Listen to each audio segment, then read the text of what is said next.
যে আল্লাহ রাব্বুল আলামিন সূরা আরাফের 179 নম্বর আয়াতে বলেছেন যে আমি প্রচুর জিন আর মানুষকে সৃষ্টি করেছি জাহান্নামের জন্য, যার দলিল আমরা একটা হাদিস থেকে দিলাম যে উম্মতে মুহাম্মাদি 73 দলে ভাগ হয়ে যাবে, যার 72টা দলই জাহান্নামে যাচ্ছে, একটা জান্নাতে যাবে।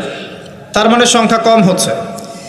আরেকটা দলিল দিচ্ছিলাম যে আল্লাহ রাব্বুল আলামিন কোরআনুল কারীমের শব্দের অপচয় করেন না। একটা শব্দ দিয়ে তিনি একটা কওমের ইতিহাস তুলে ধরেছেন। যেমন যুলকারনাইন যাচ্ছিলেন পূর্ব দিকে, যেতে যেতে একটা কওমকে দেখলেন যে কওমের সূর্যের আলো থেকে বাঁচার মতো প্রযুক্তি জানা ছিল না, এতই মানবেতর জীবনযাপন করত। আল্লাহ পাক এই কওম সম্পর্কে বললেন কাযালিক, এরা এমনই ছিল। একটা শব্দ দিয়ে কওমের পুরো হিস্ট্রি বলা শেষ। এই কাযালিকা শব্দ দিয়ে আপনি তাফসীর দেখতে পারেন এই কওম সম্পর্কে কত কি বলা হয়েছে। সে আল্লাহ রাব্বুল আলামিন সূরাতুর রহমানের মধ্যে একই আয়াত 31 বার রিপিট করলেন বা 32 বার রিপিট করলেন। ফাবিআইয়ি আলাই রাব্বিকুমা তুকাযিবান, মানে কি, কারণটা কি? কারণ এই সূরার মধ্যে এমন কিছু আছে যেটা আল্লাহ পাক চাচ্ছেন আমরা বেশি বেশি করে বুঝি। তোমরা আল্লাহর কোন কোন নিয়ামতকে অস্বীকার করবে? আল্লাহ রাব্বুল আলামিন আমাদেরকে কৃতজ্ঞ হতে বলছেন এই সূরার মধ্যে। আমরা যদি আল্লাহর নিয়ামত চতুর্দিকে দেখি তাহলে গুণে শেষ করতে পারবো না। আল্লাহ পাক বারবার স্মরণ করাচ্ছেন তোমরা আল্লাহর কোন কোন নিয়ামতকে অস্বীকার করবে। এরপরেও মানুষ আল্লাহদ্রোহী আচরণ করছে। সহিহ বুখারীর মধ্যে 4 বার এই হাদিসটা আসার মানে হচ্ছে যে আল্লাহ পাক এখানেও বোঝানোর চেষ্টা করছেন যে জাহান্নাম থেকে বাঁচার জন্য আমাদের কত সতর্ক থাকা উচিত। হাদিসটা হচ্ছে এই, কিয়ামতের মাঠে আল্লাহ রাব্বুল আলামিন আদম আলাইহিস সালামকে ডাকবেন। আদম আলাইহিস সালামের নাম তো শুনেছেন, তিনি কে? আদি পিতা।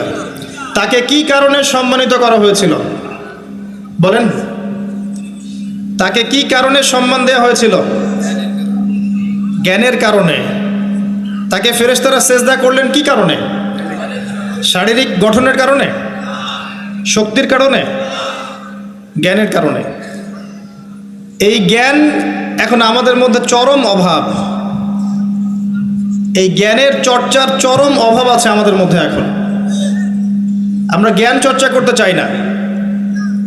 আমরা স্লোগান দিতে চাই যে আল কোরআনের আলো ঘরে ঘরে জ্বালো, কিন্তু প্রত্যেকটা ঘরে একটা করে কোরআনের হাফেজ নাই। এমনকি প্রত্যেকটা ঘরে একটা করে মানুষও পাওয়া যাবে কিনা যারা কোরআন বিশুদ্ধ করে তেলাওয়াত করতে পারে।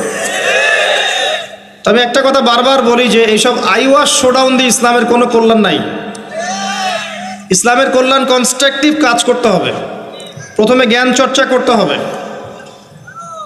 ক্লাসিক্যাল সাবজেক্টগুলো পড়তে হবে। ফর এক্সাম্পল কোরআন, অ্যারাবিক সাহিত্য, ফর এক্সাম্পল হাদিস, রাসূলের জীবনী সাল্লাল্লাহু আলাইহি ওয়াসাল্লাম, ফর এক্সাম্পল সিরাত, ইসলামের হিস্ট্রি, ইসলামিক ইকোনমিক্স, জিওপলিটিক্স, এবং আপনি যেখানে পড়ছেন সায়েন্স, আর্টস, কমার্স, এগুলো পড়বেন।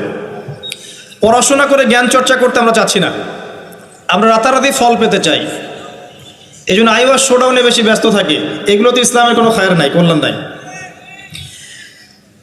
আসেন, আদম আলাইহিস সালামকে আল্লাহ পাক ডাকবেন, ডেকে বলবেন তোমার সন্তানদের মধ্য থেকে জাহান্নামীদেরকে আলাদা করে দাও।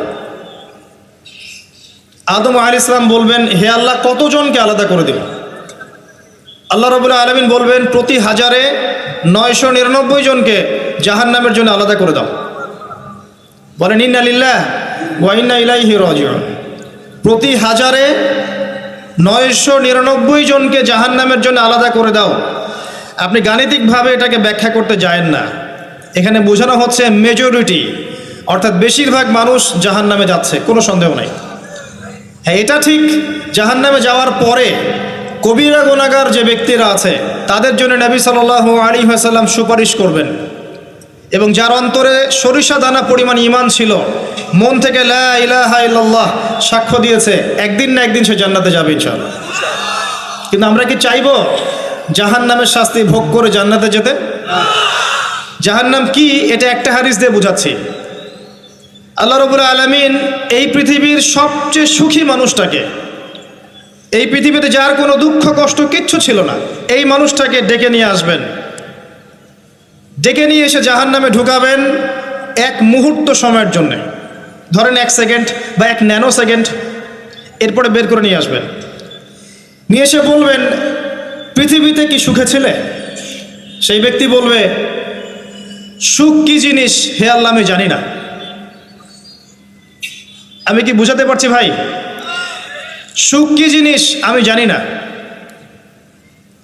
আর আল্লাহ রাব্বুল আলামিন এই পৃথিবীর সবচাইতে কষ্টে থাকা মানুষটাকে ডেকে নিয়ে আসবেন, এনে জান্নাতে ঢুকাবেন, ঢুকে 1 মুহূর্ত সময় রাখবেন, বের করে নিয়ে আসবেন। বলবেন, পৃথিবীতে কষ্টে ছিলে?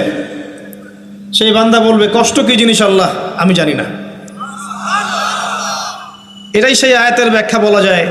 আল্লাহ পাক বলেছেন, কুল্লু নাফসিন যায়িকাতুল মাউত, প্রত্যেকটা নফস বা আত্মা মৃত্যুর স্বাদ গ্রহণ করবে। ফাইন্নামা তুওয়াফাউনা উজুরাকুম ইয়াওমাল কিয়ামাহ, কিয়ামতের মাঠে তোমাদের পূর্ণ প্রতিদান দেয়া হবে।